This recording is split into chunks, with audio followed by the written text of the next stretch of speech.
Aloha and good morning. It is my pleasure to be here today to share with you, I think, the opportunities as this conference is described, which is oceans of opportunities. And Marcia's actually given a good introduction into some of what I'm going to try to share with you is the challenges that we faced actually 17 months ago today. And so as we look forward from today, it's important to remember actually that this event started with a tragic accident. On April 20th of 2010 at 10 p.m. at night, approximately 11 men on board a Transocean deepwater rig in a crew of 126 men actually perished with an instantaneous blast that caused the rig to explode. At that point, it is also important to recognize 115 men, because of their training, because of the technologies and the experiences that have evolved across our industry as we pursued the development of energy around the world, actually were able to mobilize. And within 8 minutes from the first explosion on that rig, 115 men were able to move themselves from that training and experience to places of evacuation. Within 25 minutes, that 115 men and men were in the water and or being pulled on board to the standby supply vessels. And within an hour, thanks to the efforts of the U.S. Coast Guard and 7 helicopter rescue crews, those men were then transported to onshore where they could receive medical attention and recovery. It was truly a remarkable team effort in terms of the challenges it was faced. But from April 20th of 2010, that rig burned for 2 days. That rig was connected by what is called a riser to the subsea, nearly a mile below to a wellhead, which is was the well Macondo that you've heard described. And in that period of time, teams were brought together to begin the process of responding to the consequence of what at that time was a rig fire. But as that rig sank, the riser broke from the bottom of the rig and it fell over into the ocean. And within a very short period of time, we knew we had a very serious problem. We had oil leaking from that well through that riser into the ocean. We had mobilized as a result of industry's efforts and many other agencies involved the first response, which was the large ocean-going mechanical skimmers. We had 14 ocean-going mechanical skimmers in the Gulf of Mexico. We moved them to location immediately on standby to begin to be potentially ready if in fact oil was to come to surface, and as we now all know, did. What's amazing in this effort is the fact that over a very short period of time, we went on April 19th, the day before this event. Nobody was involved with the exception of a very small team on the Macondo well in terms of the rig and its operations. Within a week, we had more than 1,000 people assembled, and over the course of the next 6 months, we assembled almost 48,000 people. We trained over the period of the next 6 months from the beginning of this event. More than 115,000 people were trained in various aspects of response from an HSSE perspective, from a response capabilities and expectations perspective. We assembled the largest naval armada ever assembled in the world. Previously, historically, the largest armada was associated with D-Day in Normandy, which was between 4,500 and 5,000 floating vessels. We had 11,000 vessels under contract in the Gulf of Mexico, and at our peak, we had 6,500 vessels of all sizes in the water working the Gulf of Mexico.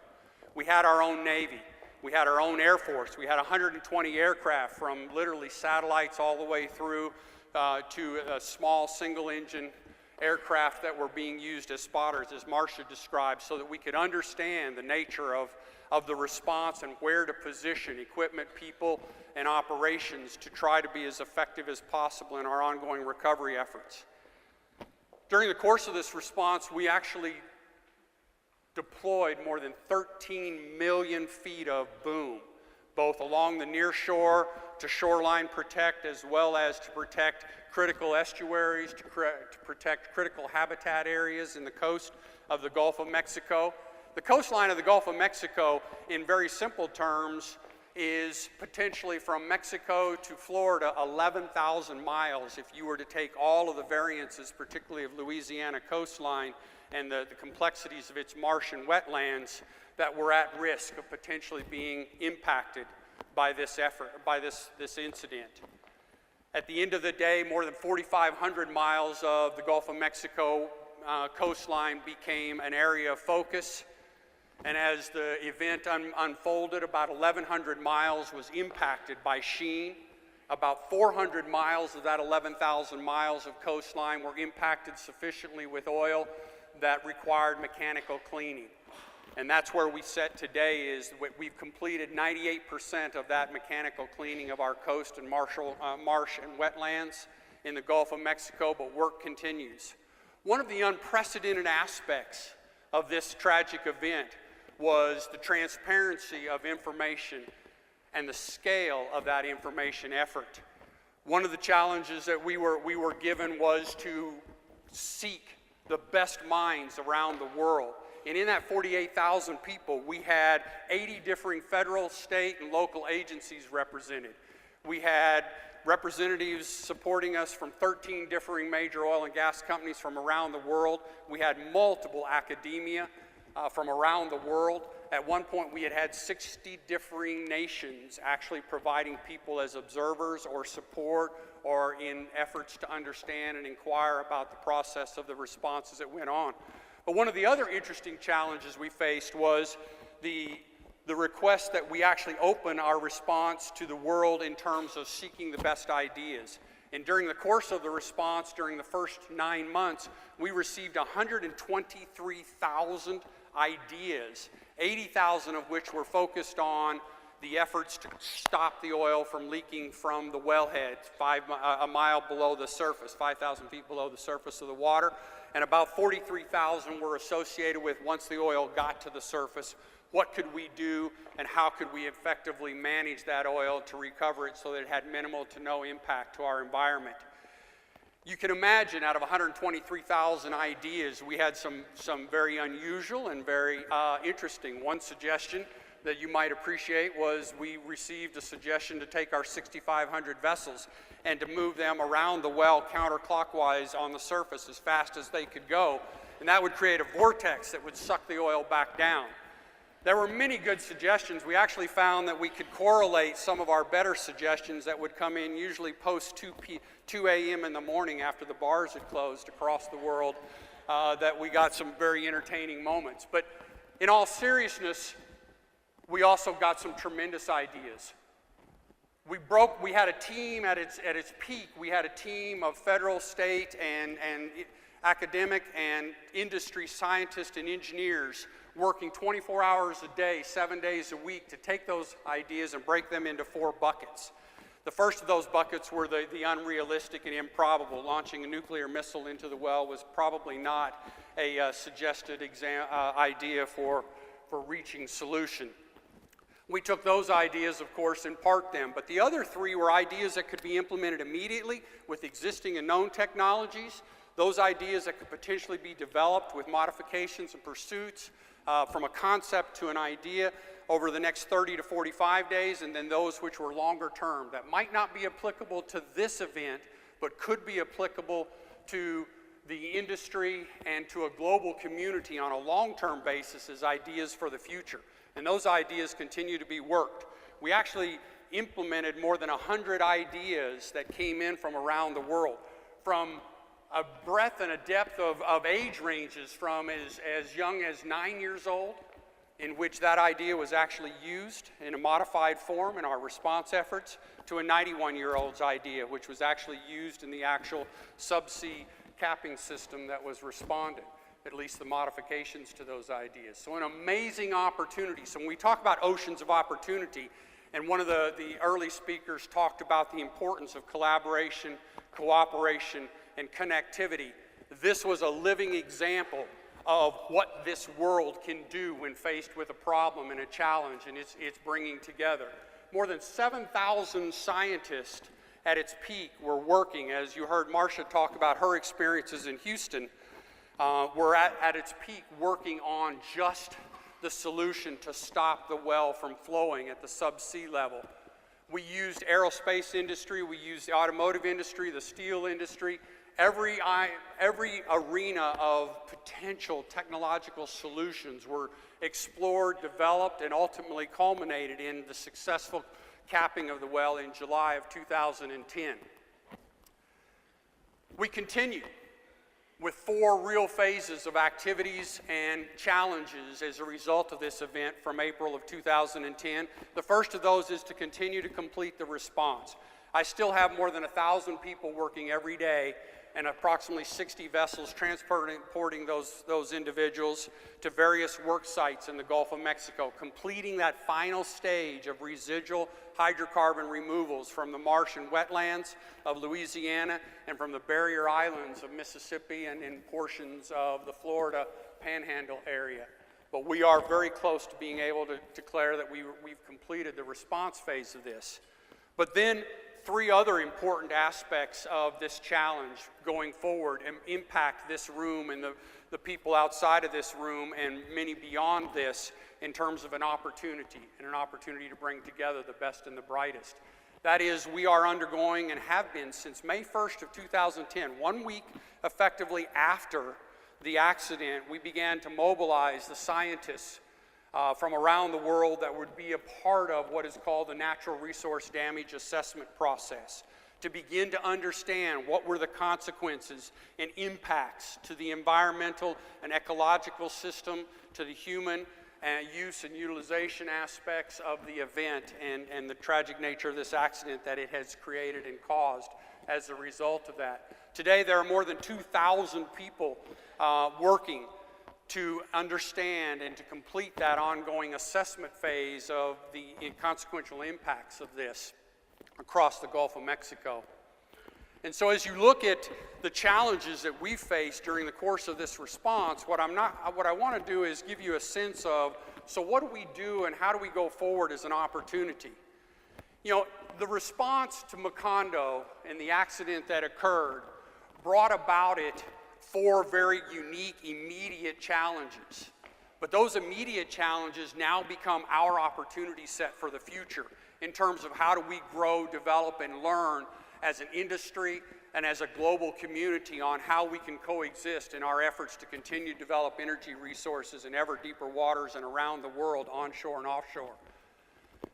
We learned relative to this response effort that there was the challenges of what can you do to minimize and reduce the risk of developing hydrocarbons, and how can you ensure that in well design and the technologies used for drilling and completing those wells. We learned and developed, and it was interesting for me to listen to Marcia speak about the challenges of our mechanical interventions and efforts and their limited successes.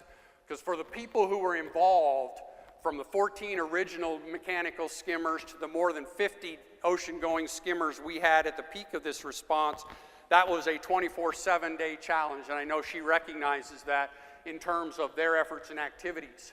We deployed many differing types of boom systems to support and enhance those mechanical skimmers' effectiveness as they tried to recover. But as Marcia described, our understandings of the nature of that oil and knowing your oil and how it would respond as it weathered coming through a 5,000-foot column of water to the surface, and how the deep water, mid-water, and surface currents would affect the distribution of that became hugely challenging in terms of our abilities to understand and react to that.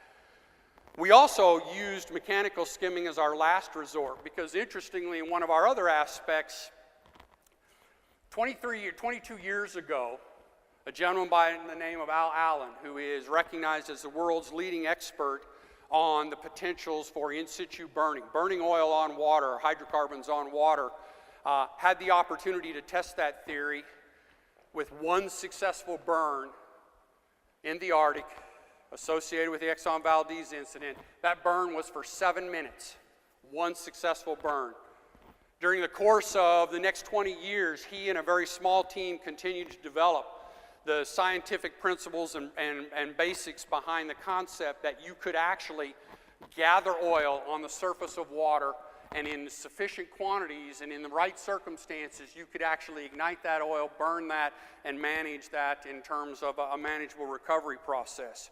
During the course of this response, Al Allen was brought in by myself and the team to advance this theory and to advance this potential opportunity set against the Macondo operations. Over the course of Al and his team of 5 individuals, they built a capability for the corralling and gathering using local shrimpers, deep water shrimpers, towing fire boom, 500 feet of fire boom behind them. They went from 1 team to 16 teams. At the end of this response, during its active phase, Al and his team had conducted 411 successful ocean, 50 miles from shore, in situ burns, the longest being 11 hours and 47 minutes of continuous burn. That is a pretty remarkable testament to the scientific and innovative capabilities of a small and select group that have now brought that capability and expanded it by years and years of advancement by actual execution and application. So we've gone through many aspects of continuing development of technological capabilities that were necessary at the moment to deal with the crisis. Failure was not an option, as the famous movie line goes, and we had to find solutions to try to do this. At the end of the day, as Marcia described to you, Mother Nature was our best and most effective mechanism for actual recovery. The microorganism, the ecology of the system in the Gulf of Mexico is a remarkable environment in which it has adapted over thousands of years to the presence from natural seeps of oil and gas throughout the Gulf of Mexico. We knew something about that, but we knew very little. As a result of this event, one of the small silver linings of this tragedy has been the tremendous expansion of our knowledge and understanding of the ecosystem of the Gulf of Mexico and its potential implications for how that sets across the world.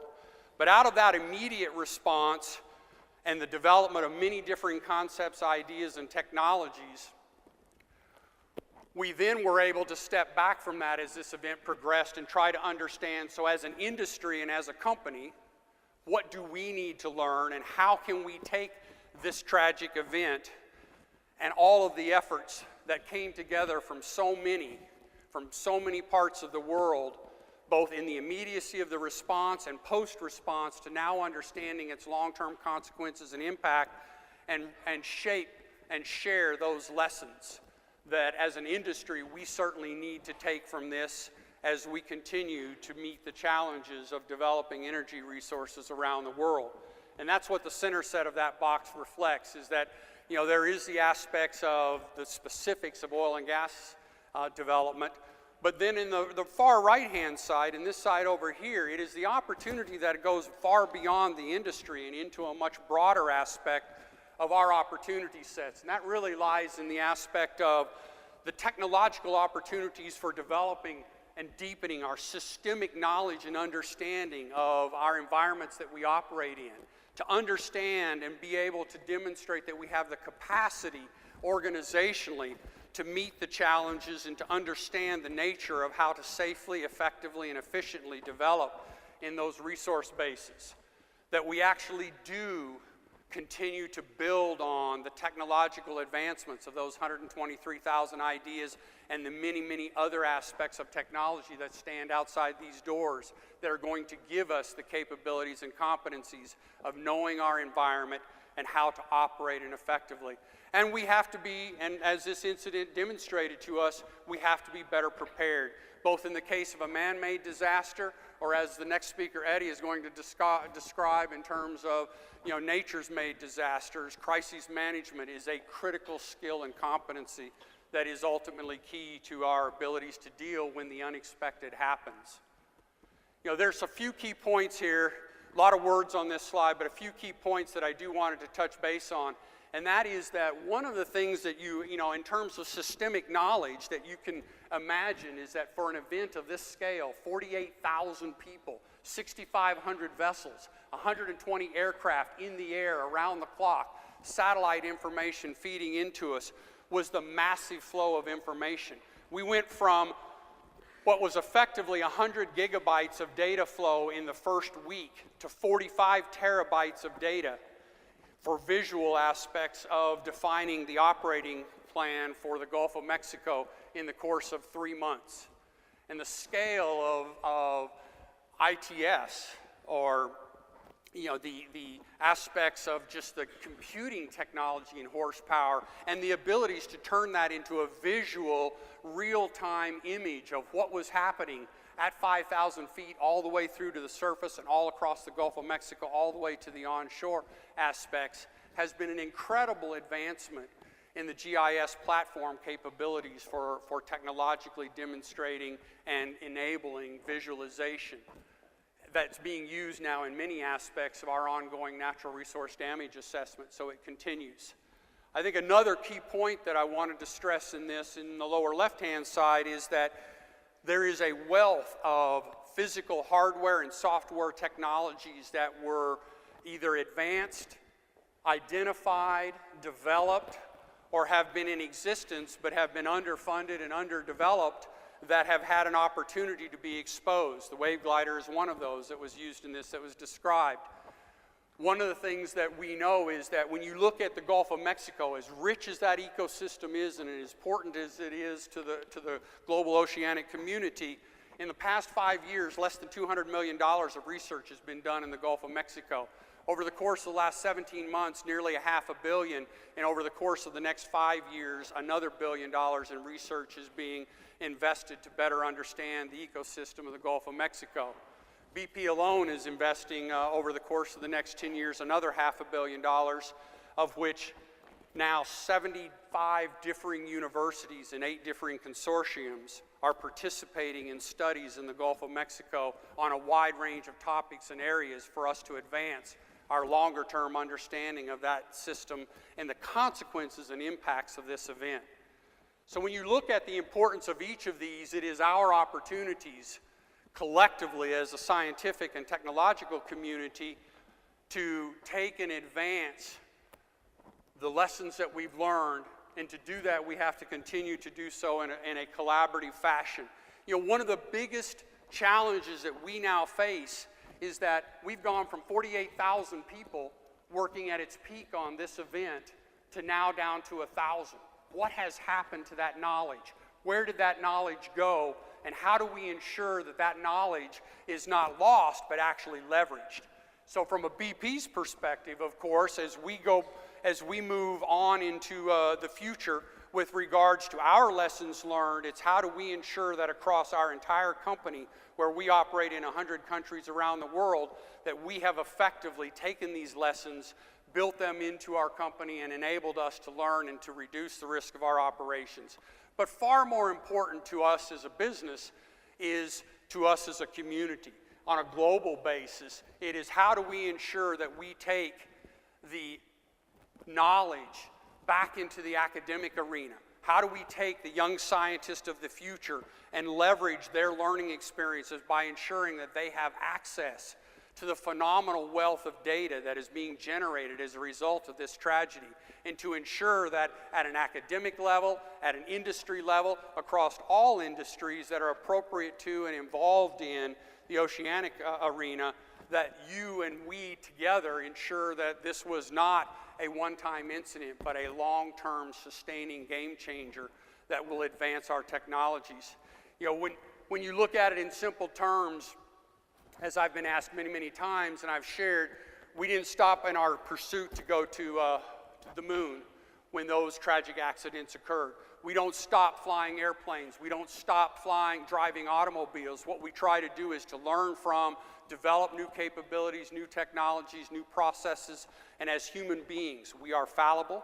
As technology, our technology is fallible, and our processes and procedures are fallible. It is only when all three of those fail coming together that tragedy really does occur.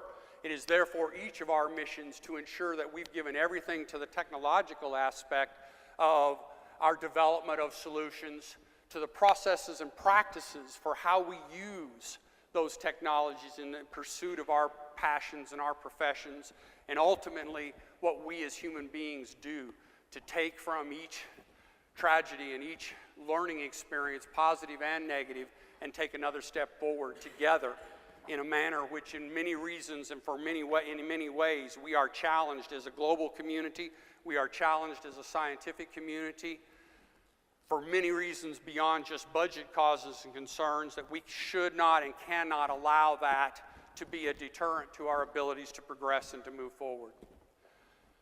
I will close with this. It is truly that aspect, that this was a historic spill. It is an accident, a tragic accident that resulted from human failings, from technological failings, and from process and procedure failings. None of us wanted this accident to happen. I was sitting in Alaska, responsible for the North Slope of Alaska at the time of this event, but because of my prior experiences and having worked in the Gulf of Mexico, was asked to come down and lead this effort. It has been a humbling, rewarding, challenging, frustrating, and awe-inspiring experience. That from that tragedy of 11 men losing their lives 17 months ago, I have seen the world's best and brightest from the academic community, from the federal, state, and local agencies, from every branch of the military.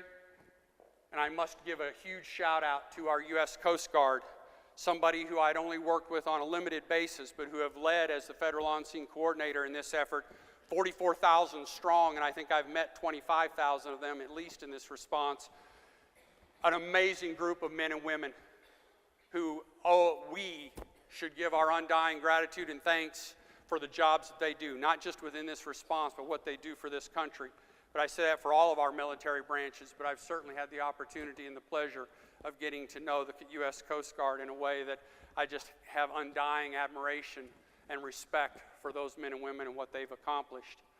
I do truly want to leave you with a sense that this was a man-made tragic accident.